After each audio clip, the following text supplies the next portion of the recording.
তো first of all আপনারা দেখতেই পাচ্ছেন এই বইটার নাম the complete mother care manual. So let's get started. খুব সুন্দর প্রচ্ছদ, এখানে অনেক ছোট ছোট বেবি শেপ দেখতে পাচ্ছি। এখানে একটা বেবি, এখানে একটা বেবি। দেখেন এই বইটা সম্বন্ধে লেখা হয়েছে An Illustrated Guide to Pregnancy, Birth and Child Care, এবং দুজন কনসালটেন্ট তারা এই বইটাতে তাদের কনসালটেশন শেয়ার করেছেন, প্রফেসর হার্বার্ট ব্র্যান্ড এবং প্রফেসর কেনেথ এস হল্ট। চলেন চলে যাই। এই বইটা সর্বপ্রথম পাবলিশ হয়েছিল 1986 সালে কনরাড অক্টোপাস লিমিটেড থেকে লন্ডনে। এটা কপিরাইটেড এবং রিপ্রিন্ট হয়েছে 1987 এবং 88 সালে। এটা ইগল প্রেসের একটি বই এবং এই বইতে আপনারা দেখতে পাচ্ছেন 0 থেকে 40 উইকস প্রেগন্যান্সি, বার্থ, বেবির বয়স যখন 0 থেকে 6 মাস, 6 থেকে 12 মাস, 1 থেকে 2.5 বছর, 2.5 থেকে 5 বছর, 0 থেকে 5 বছর ইত্যাদি সুন্দর সুন্দর চ্যাপ্টার আকারে অ্যাকনলেজমেন্টস, index, useful addresses, first aid treatment, emergencies, safety around the house ইত্যাদি সব কিছু পুঙ্খানুপুঙ্খভাবে শেয়ার করা হয়েছে। এখানে আমরা ফরওয়ার্ড কিছু দেখতে পাচ্ছি।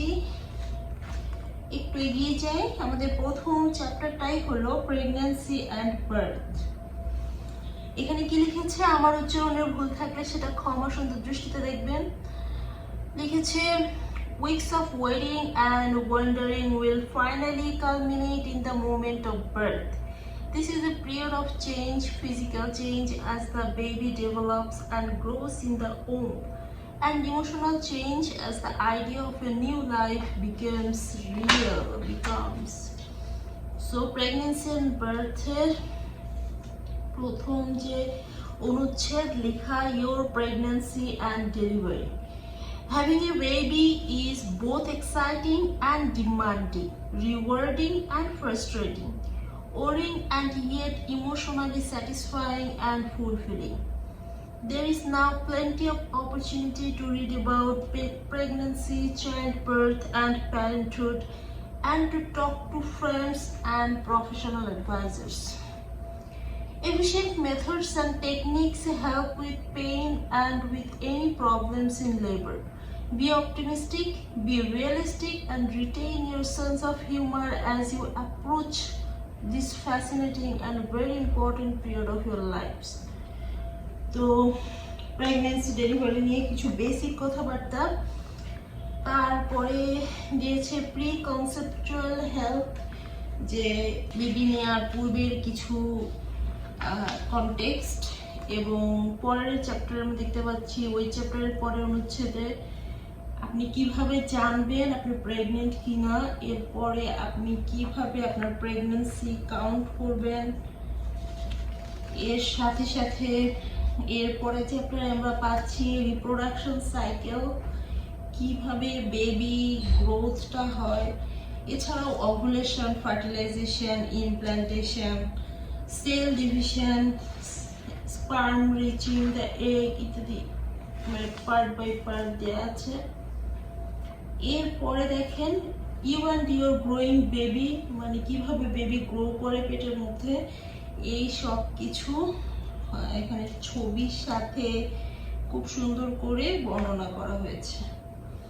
তারপরে 13 থেকে 18 উইক, 19 থেকে 24 উইক এবং 25 থেকে 28 উইকে বেবির কি কি চেঞ্জেস আসে পেটের মধ্যে সেগুলো দেখানো হয়েছে।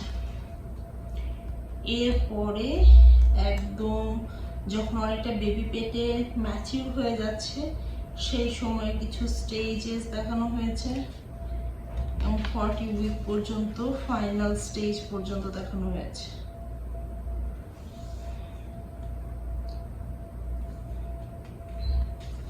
এখানে লেখা হয়েছে you throughout pregnancy your tissues have been softening and becoming more elastic so that the vaginal opening can gradually yield and stretch to let the baby out.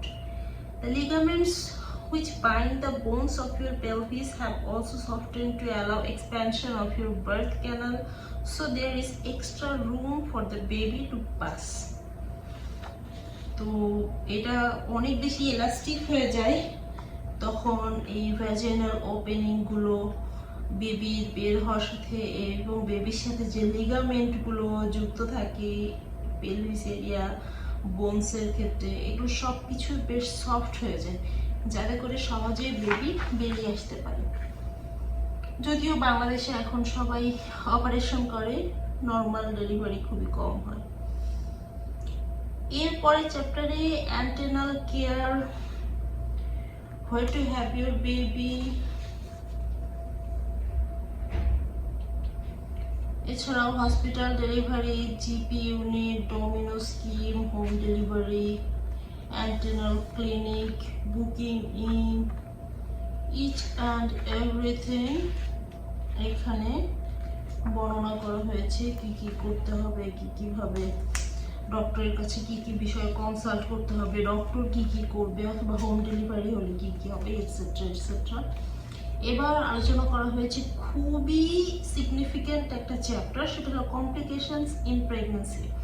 প্রেগনেন্সির সময় নানা কমপ্লিকেশনস দেখা দিতে পারে, সো সেই সব কমপ্লিকেশনসগুলা কি এবং কিভাবে সেগুলোকে কোপ উইথ করতে হবে, মানে ectopic pregnancy, miscarriage, threatened miscarriage, missed abortion, incompetent cervix ইত্যাদি নানা সমস্যা, এবং কারো যদি ডায়াবেটিস থাকে, হাই ব্লাড প্রেশার থাকে, আরএস ফ্যাক্টরের প্রবলেম থাকে, এটসেট্রা নানা সমস্যাগুলোকে কিন্তু এখানে সুন্দর করে এক্সপ্লেইন করা আছে। বেবির পজিশনে যদি কোনো প্রবলেম থাকে তাহলে সেগুলো কেমন হতে পারে, কি ধরনের প্রতিক্রিয়া দেখা দিতে পারে। এটা আরেকটা গুরুত্বপূর্ণ চ্যাপ্টার হচ্ছে এনজয়িং প্রেগন্যান্সি।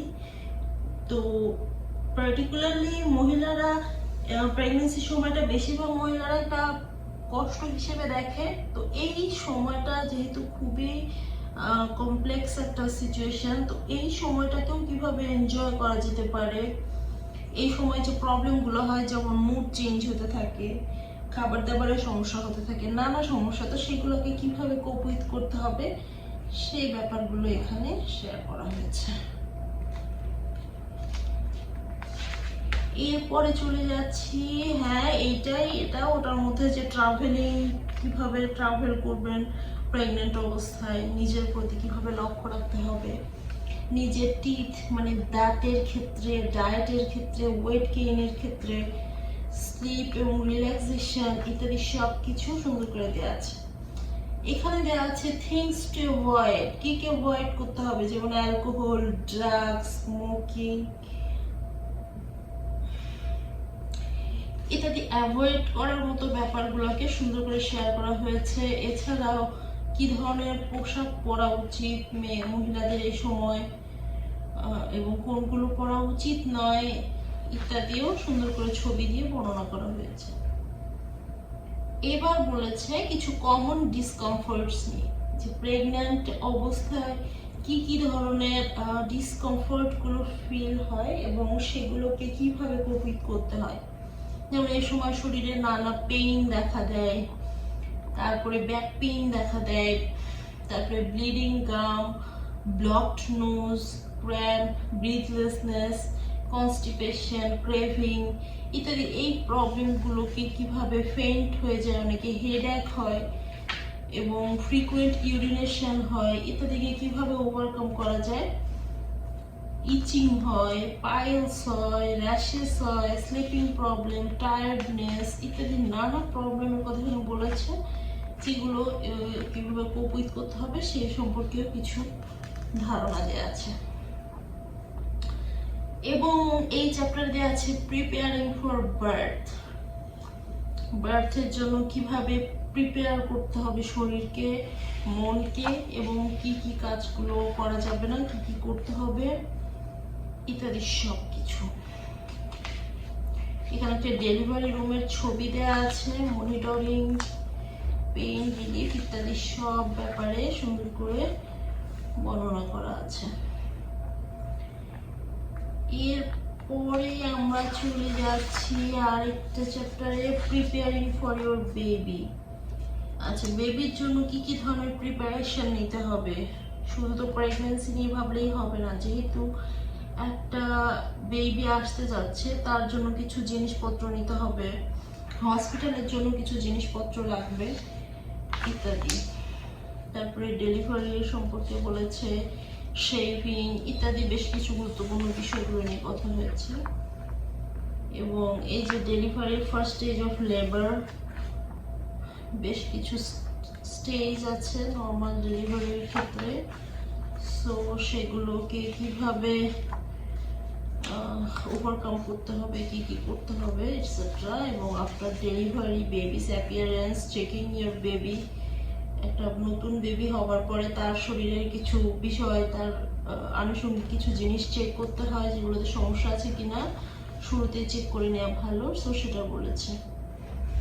এরপরে তো বেবি হয়ে গেল, এবার বেবির কেয়ারগুলো চলে আসবে সাইমালটেনিয়াসলি, এই যে এখানে দেখাচ্ছে। এবং অনেক সময় প্রিম্যাচিউর বেবি হয়ে যায়, সেই ক্ষেত্রে তাকে কিভাবে কেয়ার করতে হবে সেই অপশনগুলো দেওয়া আছে, সেই বিষয়গুলো। এবং ফার্স্ট ফিউ ডেজ বেবির সেন্স, বেবির হিয়ারিং, বেবির sight, smell and taste, touch, emotion ইত্যাদি ব্যাপারগুলো কিভাবে লক্ষ্য রাখা যেতে পারে। এবং সেখানে যদি কোনো সমস্যা হয় সেগুলো কি কি সমস্যা, বেবিকে খাওয়ানো, হসপিটাল যে কদিন থাকবে হসপিটাল রুটিন এটসেট্রা, এই সব কিছু এই পর্যন্ত প্রথম চ্যাপ্টারে বর্ণনা করা হয়েছে। আর দ্বিতীয় চ্যাপ্টারে যে আমরা পাবো 0 থেকে 6 মান্থের বেবিকে কি কি করতে হবে এই বিষয়গুলো, ওটা হয়তো পরের ভিডিওতে আমি আপনার সাথে শেয়ার করব। আজকের ভিডিওতে আমি কমপ্লিট মাদার কেয়ারের এই পর্যন্ত আপনাদের সাথে শেয়ার করলাম। আর আপনারা যদি আগ্রহী থাকেন তাহলে আমি আপনাদের অর্থ সহ এগুলো পড়ে গুরুত্বপূর্ণ পয়েন্টগুলো আপনাদেরকে বলে দিতে পারি, কিন্তু আমি যেহেতু নতুন, আজকেই প্রথম এরকম ভিডিও দিচ্ছি, এজন্য আমি শিওর না যে আপনারা এত সময় নিয়ে এগুলো শুনবেন কিনা বা দেখবেন কিনা। এই কারণে আমি একটা মোটামুটি এমনি একটু বেসিক ধারণা দিলাম। আর যদি বিস্তারিত এই বই থেকে কিছু জানতে চান তাহলে প্লিজ কমেন্ট করে আমাকে জানাবেন, ভালো লাগলে একটা লাইক দিবেন। আর কমেন্টে জানালে তাহলে আমি আরেকটু ডিটেইলসে এই তথ্যগুলো আপনাদের সাথে শেয়ার করতে পারবো। আজকের ভিডিও এখানেই শেষ করছি, সবাই ভালো থাকবেন, আসসালামু আলাইকুম।